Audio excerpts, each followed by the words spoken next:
Hi guys, so welcome, and today what we are going to be doing is we are doing shoulders and biceps.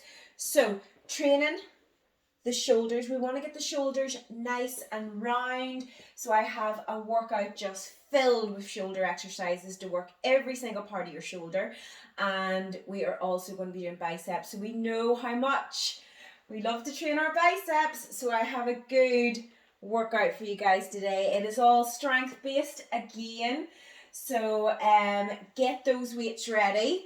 It is going to be quite intense. We've got 10 exercises. We're doing 3 times through, so you know by the time that you get to that third round your arms are going to be burning. So do you want to see what we're going to be doing today? So we are going to be starting off with a front raise. It's really good to warm your shoulders up before you start pressing heavy weights. It just puts a lot of pressure on the rotator cuff, and it's always good to keep that rotator cuff and your shoulder joint just as healthy as you possibly can. So warming up the shoulders is really, really important. It's something that not everybody does, and we really should. So we're going to start off with some front raises and then into rear flies. So I'm going to get my dumbbell, and I'm just going to hold it at each side. Now, if you've got a plate, you can use a plate. If you have 2 light dumbbells, you can just hold the 2 light dumbbells, so like this, and go up. I'm just going to use my dumbbell today. So what you want to do is you don't want to lock the arms out. You just want a slight bend to the elbow, and you're just going to go up to shoulder height and down again, just working through, and you will feel that working right through the front bit of the shoulder. And just take your time. You're not going to swing, so I don't want you going down swinging up. Keep the body nice and tense. Again, that core is always tight when you're working up to shoulder height and down again. Now, we're then going to go into your rear delt flies. With rear delt flies, you don't need an awful lot of weight. It is this little tiny muscle at the back of the shoulder here that goes from the back into the shoulder. It's that size. So you're not going to be lifting 10 kilogram weights or 8 kilogram or whatever. I'm going to use my resistance band because it's just the easiest option.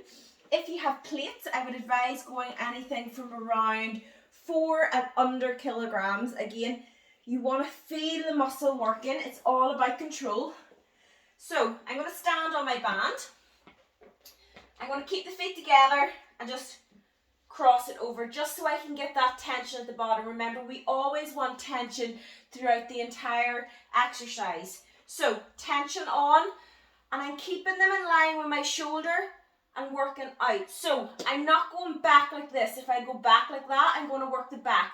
You want to keep it in line with the shoulder. So from the front, if you can see, I'm going out to the side, kicking out, and it is really, really hard. It is not a massive movement. You don't want to go up that you're going up like this here and squeeze in the back. It's literally just pivoting through. You're like a pendulum and just going through. So as you can see, my arm isn't going up too high. It's stopping about here. It's not going behind the shoulder, and that will train that little bit of the back of the shoulder. Now, next up, we're going to go into our presses. So, core nice and tight. Again, we do full reps, so we go right down to the shoulder, and we're going to press right up, down again, and press right up. So I don't want you to go here and doing wee mini reps. Right down, touch that shoulder, press right up, get those elbows in. So with shoulder press, one of the mistakes I see an awful lot of people doing is they go back like that, stretching right through the shoulder. If anything, you want to keep those elbows slightly in front like that. So when you go down, those elbows are sitting slightly in front instead of completely in line. And that'll give you a little bit more strength. It'll make the rotator cuff feel a wee bit more stable, and you'll be able to power through working through the shoulder a little bit better. Right, what is next? Lateral raises. So again, because these are so intense, these workouts, it's very hard to go heavy. These aren't the weights I'd be using if I was in the gym training, so I do have to go down in the weight, and I find them challenging, guys. So really concentrate on what you're doing. Lateral raises, I'm going to use my resistance band again because these are hard. So I'm going to stand on my resistance band.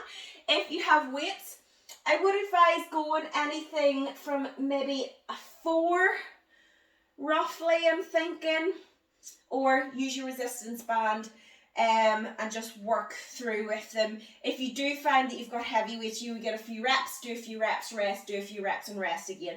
I'm going to use my resistance band. This is why these are so handy. Up, shoulder height, down again. So elbow doesn't go higher than shoulder, hand doesn't go higher than elbow. So what you don't want to be doing is this. You're going out to the side and you're working right through that shoulder, and try not to activate the traps. Sometimes the traps get a wee bit fired up when the shoulder starts to feel it's getting tired. The traps will be the next thing that comes up, so you don't want to be feeling it too much through the neck. You might find it at the start when you're getting used to the exercise and just trying to master your form. Right, next up, we're going to go into bicep curls. So, elbows at the side. Remember, we don't swing, and we're just going to go right up, down again. So it's controlled the entire time. Just up, squeeze the bicep, and down again, and just working through.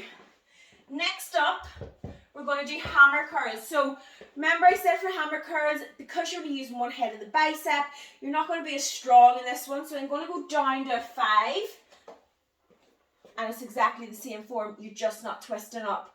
And you're just going to work down, drive through, and no swinging. And just working through like that. Right, next up we have an Arnold press.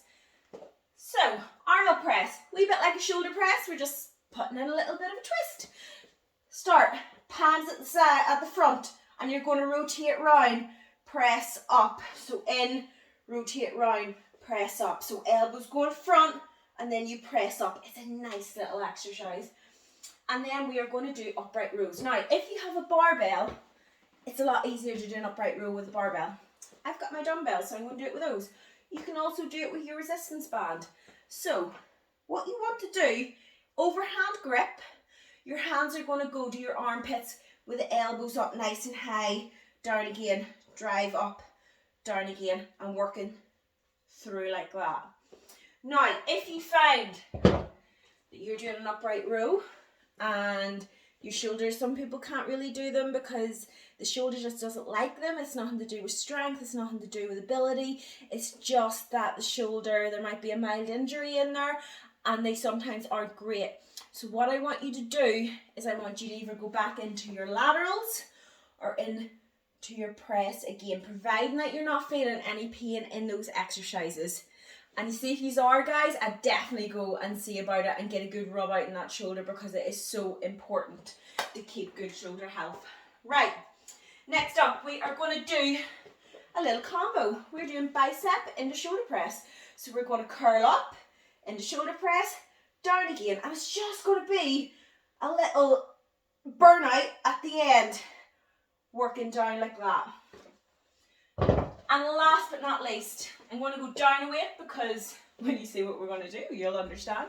We're going to do 21s. So 21s is 7 half reps, 7 half reps, 7 full reps. So what we're doing is we're going up halfway, down again, and we're going to do 7 like that. When you get to 7, you're going to stop here, and you're going to do 7 half reps at the top. When you get to 7, you're then going to go in and do 7 full reps. And if I remember correctly, we get about 1 set done, which is perfect per workout. And then you can even keep just doing bicep curls after. So, are you ready? I think I've talked enough. Get your weights ready. So you want the weights to be challenging, you don't want it to be easy. And we're just going to blast it out, guys. Shoulders and biceps are going to be burning by the end of this. Are you ready? Get the tutorial off and I'll see all you guys in the workout.